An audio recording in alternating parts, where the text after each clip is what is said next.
জীবনের লক্ষ্য স্থির রাখা আবশ্যক, কারণ লক্ষ্যহীন জীবন মানুষকে ভুল পথে চালিত করে। লোভ, ক্রোধ, হিংসা পরম শত্রু, যার উপর নিয়ন্ত্রণ না থাকলে মানুষের মৃত্যু অনিবার্য। ইন্দ্রিয় থেকে প্রাপ্ত আনন্দ প্রথমে অমৃতের মতো মনে হলেও শেষ পর্যন্ত এটি বিষের ন্যায় ক্ষতিকারক হয়ে ওঠে, যা কেবল মানুষের জীবনকে পাপে পরিপূর্ণ করে। মানুষের কামনা ও বাসনাই হল দুঃখের প্রধান কারণ। জন্মের সাথেই মানুষের মৃত্যু নির্ধারিত, তাই নিজের কর্ম করো যা অনিবার্য, তার জন্য দুঃখ করো না।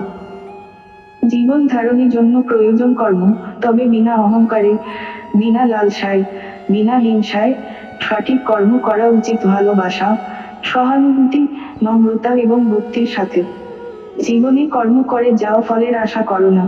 মনের স্থিরতার জন্য শান্তি, ভদ্রতা, নীরবতা, আত্মসংযম এবং পবিত্রতা শিক্ষা গ্রহণ করা আবশ্যক।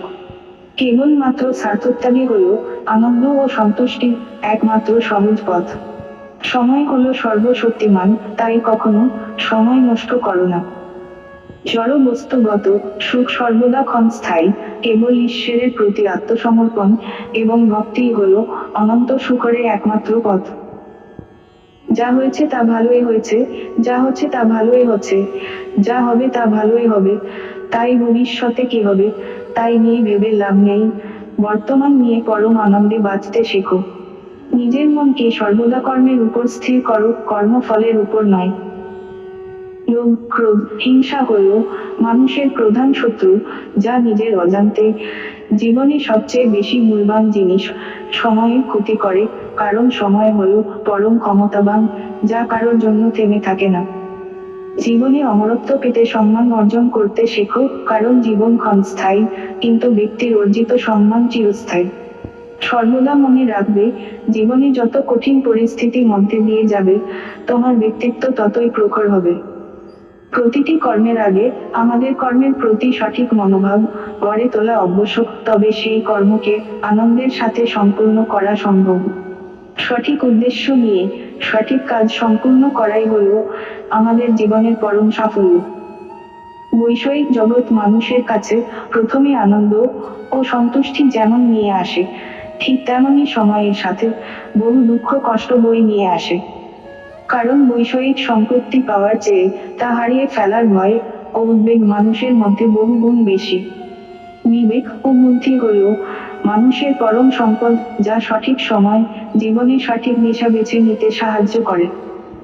প্রজ্বলিত অগ্নি যেমন জ্বালানি কাঠকে ছাইতে পরিণত করে, ঠিক একইভাবে আমাদের জ্ঞান আলো আমাদের মনের মধ্যে থাকা আত্ম অহংকারকে ছাইতে পরিণত করে। যে ব্যক্তির মন তার শত্রু এবং বন্ধুদের মধ্যে সম্পূর্ণ ভেদাভেদহীন, কেবলমাত্র তিনি পরম শান্তির অধিকারী। মানুষের মনের উপর পূর্ণ নিয়ন্ত্রণ থাকলে সেই স্থিতিতে মনকে বলা হয় আমাদের পরম বন্ধু। ঠিক এইভাবে মনের উপর যদি নিয়ন্ত্রণ না থাকে, তবে সেই স্থিতিতে মন হয়ে ওঠে আমাদের পরম শত্রু। অন্ধকারময় সময় হলো জীবনের সঠিক আশার আলোর পথ প্রদর্শক। সততার সাথে কর্ম করতে জীবনে বহু বাধার সম্মুখীন হতে হবে। ধৈর্য থাকলে অবশেষে গর্বের সাথে জয় তোমারই হবে। নিজের সাথে সর্বদা অপরের তুলনাই হলো মানুষের দুঃখের প্রধান কারণ। নিঃস্বার্থ সেবার মাধ্যমে আপনি সর্বদা ফলপ্রসূ হবেন এবং আপনার সমস্ত আকাঙ্ক্ষার পূর্ণতা পাবে। যা হয়েছে জগতের ভালোর জন্য হয়েছে, যা হচ্ছে জগতের ভালোর জন্যই হচ্ছে, যা হবে তা জগতের ভালোর জন্যই হবে। একজন জ্ঞানী ব্যক্তি পরিচয় নিজের শত্রুর থেকে ঘৃণার বদলে তাকে ভালোবাসা ফিরিয়ে দেন। যেই ব্যক্তির মধ্যে অহংকার মাত্রা যত বেশি, সেই ব্যক্তির জ্ঞানের পরিধি ততই কম। একজন বুদ্ধিমান ব্যক্তি যে কোন সমস্যার সমাধান করতে পারেন, ঠিক তেমনি জ্ঞানী ব্যক্তিরা সমস্যাকে পূর্ণতা এড়িয়ে যেতে সক্ষম।